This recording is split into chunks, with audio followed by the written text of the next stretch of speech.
Hi everyone, it's me, vtin. In this video, I'm going to break down my track Prismatica. I will go over how I structured everything and all the presets that make up the track. Not only will I go over how I made the presets, but also why I made some of the choices I did. A little disclaimer however, I made this track back in June, so some of the sound design choices I made then, I would have done differently today. Despite that, I still hope this video will be useful for you watching this. Now, let's get into it. The very first thing I record is the superstar chords.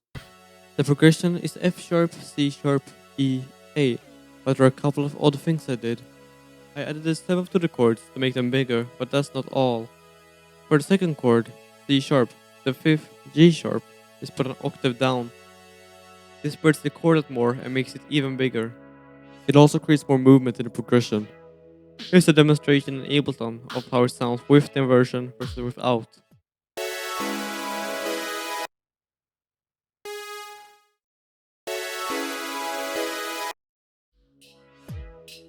An even weirder thing I did was regarding the third chord, E. Instead of using the minor 7th, D, I used the major 7th, D sharp. However, D sharp is in the key of F sharp minor, like the rest of the track is. I honestly have no idea how this happened, it was probably a result of my stupidity. However, the minor 7th does sound terrible in this scenario, so maybe I still did something smart for once. Here's how the progression sounds with the major 7th, minor 7th, and octave for that chord.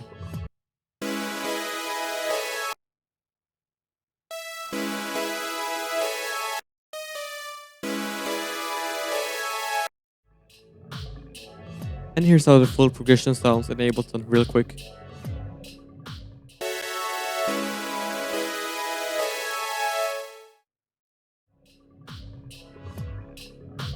Now that's enough rambling about the chord progression. Now let's break down the chord sound itself. For this breakdown, I'll be using Helix Native instead of my actual HX. That way I can still talk to you when the preset is running. Alright, I've set it up in Ableton now, so we got Helix Native right here, and we got just a visualizer to show what's going on inside Ableton right here. And I've set it up so I can trigger these presets with just a drum rack. I've got three sounds. I've got and which are the only sounds you'll need to trigger the four presets that are used throughout the entire track.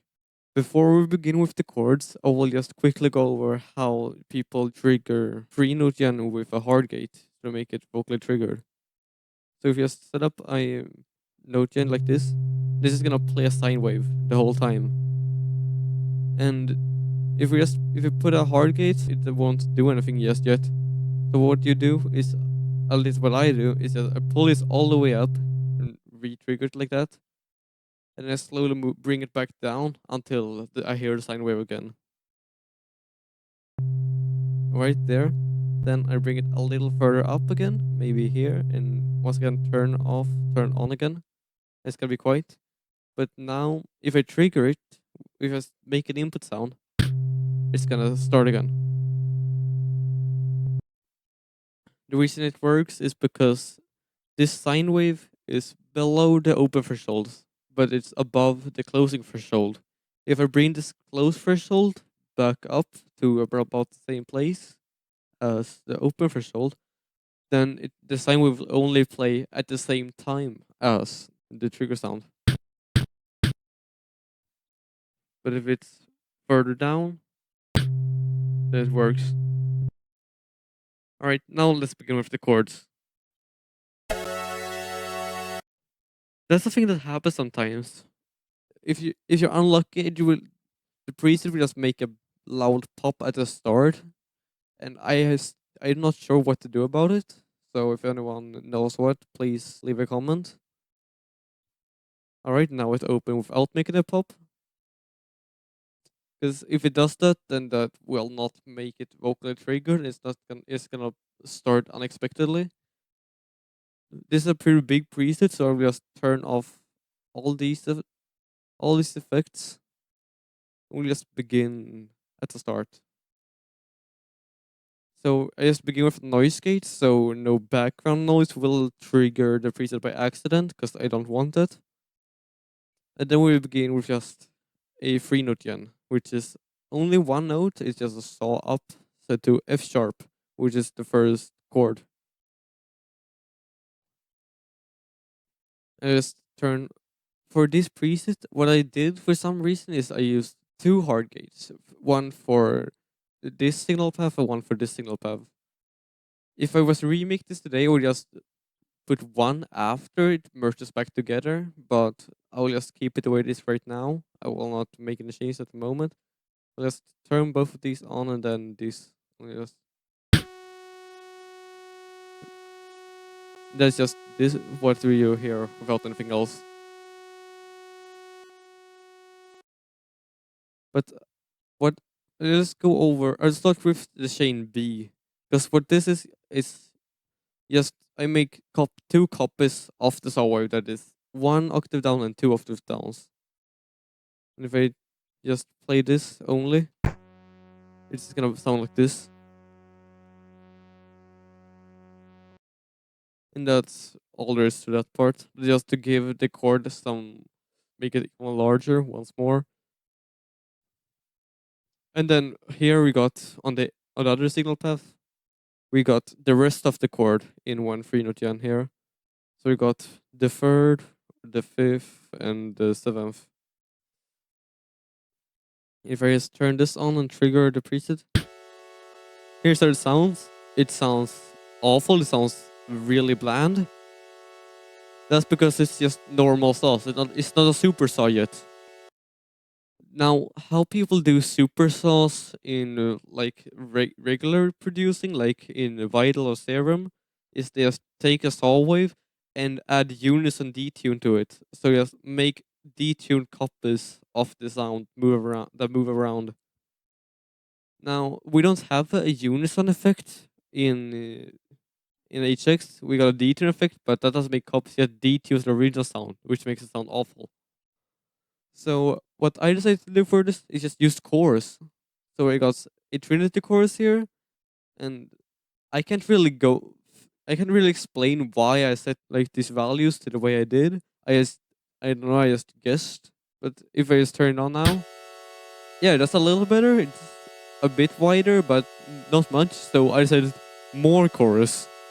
So we got yet another chorus. It's not yet still Trinity chorus, just different parameters. And with this, we got really big and it sounds very detuned, which, yeah, I think that's good. Now we add back the sub 2 or like the lower frequencies. And we got a pretty big sound, but it's a wide chord, but it's still bland. It still sounds quiet and boring. So I added a 3-band compression to it to bring everything together, and together we got this.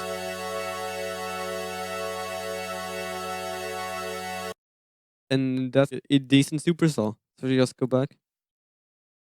Oops, I renamed it to A. That was not my intentions. We have this. I just use snapshots to change just all the notes for the chords.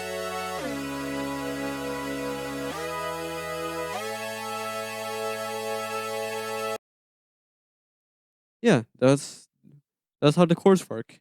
Once the chords are recorded on the loop station, they're immediately put on the track effects. On the track effects, we got a filter, a low-pass filter, and a reverb.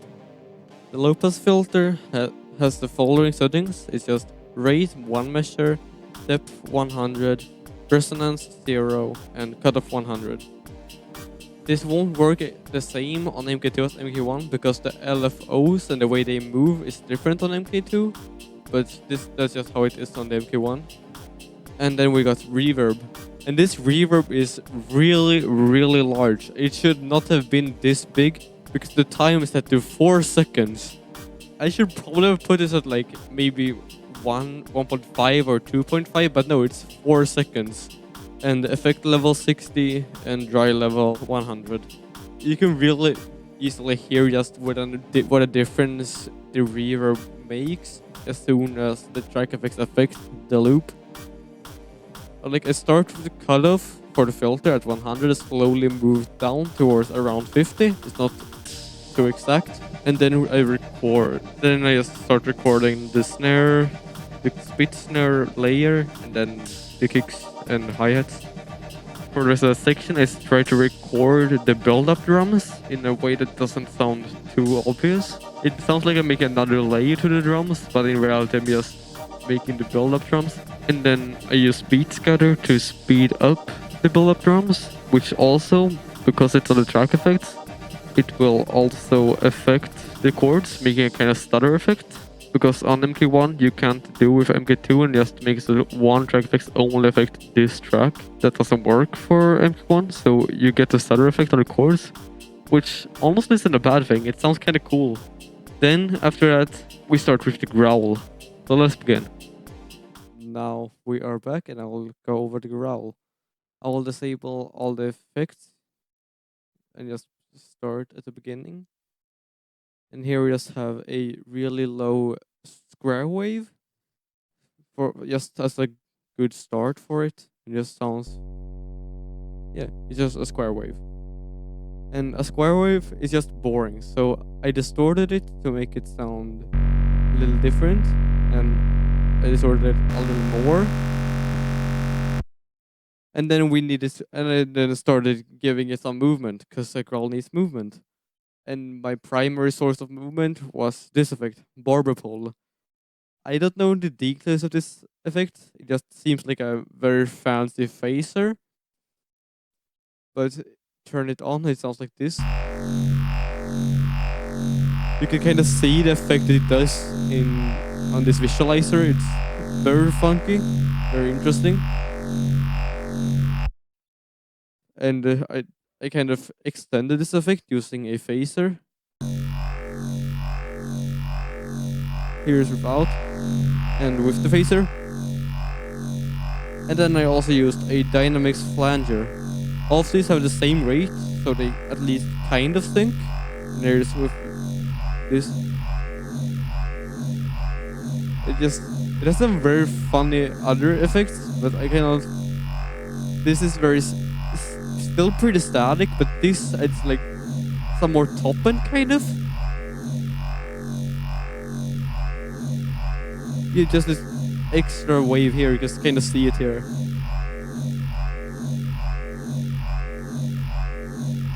But yeah, without the distortion, it's not like this.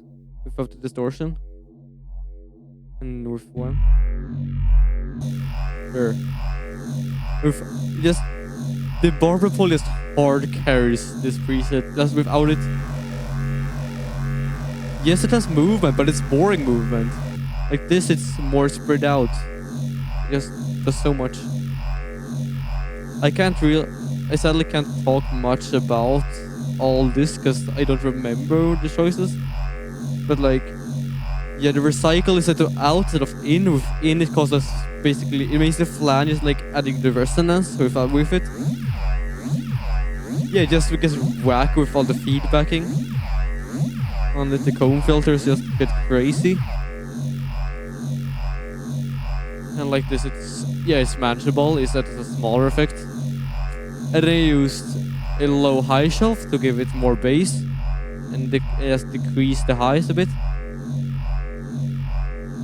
And then I just use parametric EQ to even it out a little more. Like turn down here where the kick is, give the kick some room, boost the mids a bit, and boost just a little peak part in the highs. And with that, yeah, that's the growl finished. And there's once again a hard gate to trigger it. And we got just progression just by changing this one.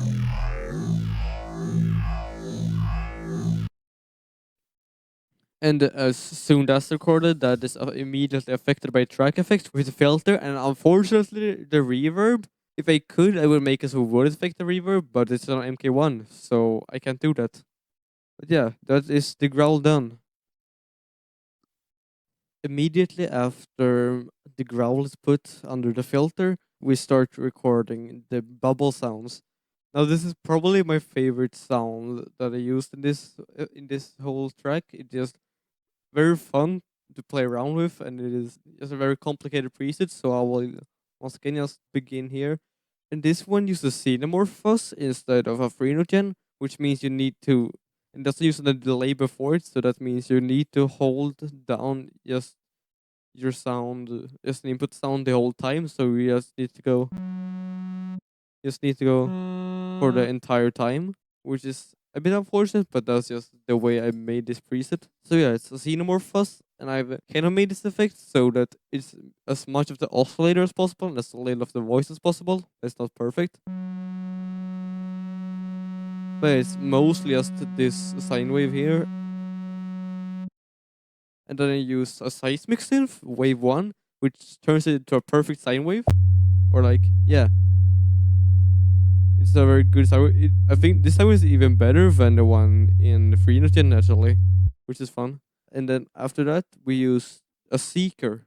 And this one with a very high Q and 8 steps is what creates this pattern.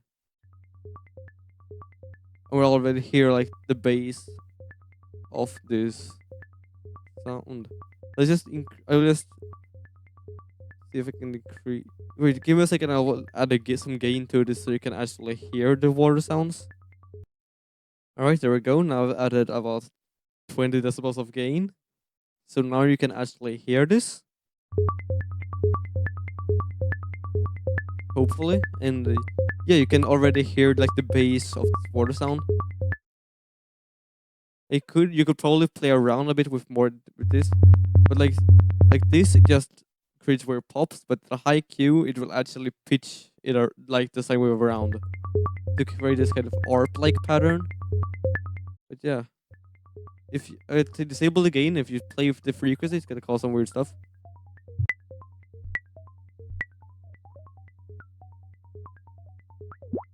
With the high frequency, it clipped before. Let's hope it doesn't clip now.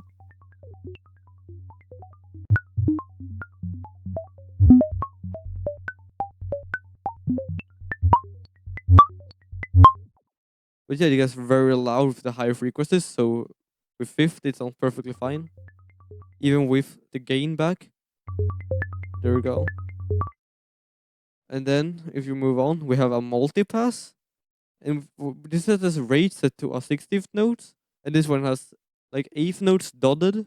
And if with this, it sounds like this.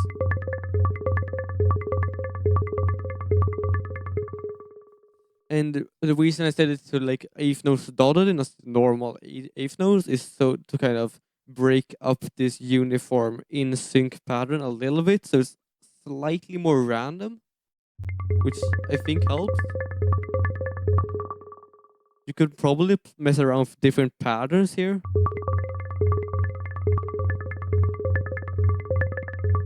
It just creates slight difference in how the filter does.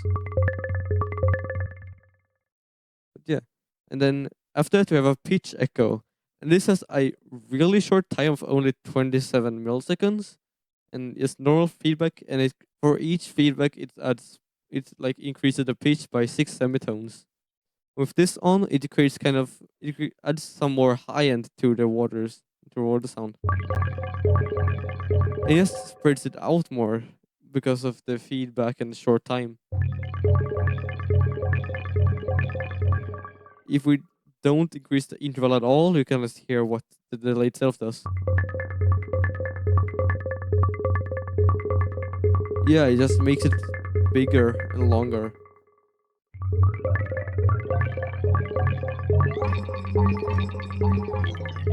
I feel, yeah, plus 16 seems pretty good for this scenario.